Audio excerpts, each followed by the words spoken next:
ಜಗತ್ತಿನಲ್ಲಿ ನದಿಗಳು ಇಲ್ಲದ ಅತಿ ದೊಡ್ಡ ದೇಶವಾಗಿದೆ ಸೌದಿ ಅರೇಬಿಯಾ. ಬಾವಿ, ಓಯಸಿಸ್ ಸಾಕಾಗದ ಕಾಲವಿದು.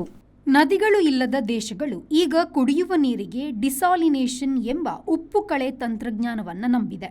ಕೆಳಗಿನವುಗಳೆಲ್ಲ ನದಿಗಳು ಇಲ್ಲದ ದೇಶಗಳು. ಸೌದಿ ಅರೇಬಿಯಾ 70% ಕುಡಿಯುವ ನೀರನ್ನು ಉಪ್ಪು ಕಳೆ ಮೂಲಕ ಪಡೆಯುತ್ತದೆ. ಅತಿ ಹೆಚ್ಚು ಎಂದರೆ 90% ಉಪ್ಪು ಕಳೆ ತಂತ್ರಜ್ಞಾನದಿಂದ ಕುಡಿಯುವ ನೀರು ಪಡೆಯುವ ದೇಶ ಕತಾರ್. UAE ಅರಬ್ ಅಮೀರರ ಒಕ್ಕೂಟ ದೇಶ ಅತ್ಯಾಧುನಿಕ ಕೊಲ್ಲಿ ದೇಶ. ಇಲ್ಲಿ ಬಳಸಿದ ನೀರು ಶುದ್ಧೀಕರಿಸಿ ಮರುಬಳಸುವ ತಂತ್ರಜ್ಞಾನವನ್ನು ವೃದ್ಧಿಸಿದೆ. ಕುವೈತ್ ಬಹುತೇಕ ಊಟಗಳ ಮತ್ತು ನೆಲದಡಿಯ ನೀರನ್ನು ಅವಲಂಬಿಸಿದೆ.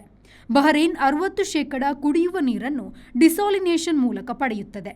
ಮಾಲ್ಡೀವ್ಸ್ ಬಹುಕಾಲ ಒಳ್ಳೆಯ ಮಳೆಯನ್ನು ಕಾಣುತ್ತದೆ. ಹಾಗಾಗಿ ಮಳೆ ಕೊಯ್ಲು ಇಲ್ಲಿನವರ ದಾಹವನ್ನು ತಣಿಸುತ್ತದೆ. ದೀಕ್ಷಾ, ಯಾಕೆ ಟೆನ್ಷನ್ ಅಲ್ಲಿದ್ಯಾ? ನನ್ನ ಫ್ರೆಂಡ್ ಮದುವೆ ಇದೆ. ನನ್ನ ಕೂದಲು ನೋಡು, ಮುಖ ನೋಡು, ಎಲ್ಲ ಹಾಳಾಗೋಗಿದೆ. ಏನ್ ಮಾಡ್ಬೇಕು ಅಂತಾನೆ ಗೊತ್ತಾಗ್ತಿಲ್ಲ. ಅಯ್ಯೋ ಅಷ್ಟೇ ತಾನೆ, ಅದಕ್ಕೆ ಯಾಕೆ ಟೆನ್ಷನ್ ಮಾಡ್ಕೋತಾ ಇದೆಯಾ? ಅತ್ತವರದ ಐವರಿ ಹೆವೆನ್ ರೋಸ್ ಅಲ್ಲಿ ಆಫರ್ಸ್ ಕೊಡ್ತಿದ್ದಾರೆ. ಹೌದಾ? ನೀನೇನಾದ್ರೂ 5000 ಸರ್ವಿಸ್ ತಗೊಂಡ್ರೆ 2000 ಸರ್ವಿಸ್ ಫ್ರೀ. ಅದೇ ನೀನೇನಾದ್ರೂ 10,000 ಸರ್ವಿಸ್ ತಗೊಂಡ್ರೆ 4000 ಸರ್ವಿಸ್ ಫ್ರೀ. ಎಷ್ಟು ದಿನ ಇದೆ ಆಫರ್? 3 months ವರೆಗೂ ಇದೆ. ಇದು ನೀನ್ ಮಾತ್ರ ಅಲ್ಲ, ನಿನ್ ಫ್ಯಾಮಿಲಿ ಮೆಂಬರ್ಸ್ ಕೂಡ ಯೂಸ್ ಮಾಡ್ಕೋಬಹುದು. ಹೌದಾ? ಹಾಗಾದ್ರೆ ನಾನು ಇವತ್ತೇ ಐವರಿ ಹೆವೆನ್ ರೋಸ್ಗೆ ಹೋಗ್ತೀನಿ.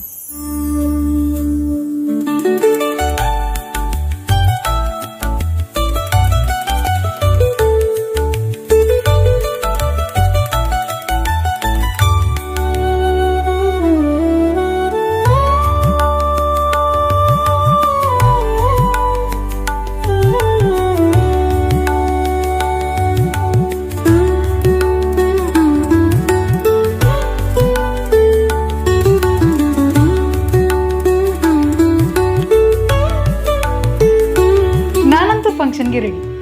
ನೀವೇನಕ್ಕೆ ವೇಟ್ ಮಾಡ್ತಾ ಇದ್ದೀರಾ? ಈಗಲೇ ವಿಸಿಟ್ ಮಾಡಿ ಹೆವೆನ್ ರೋಸ್.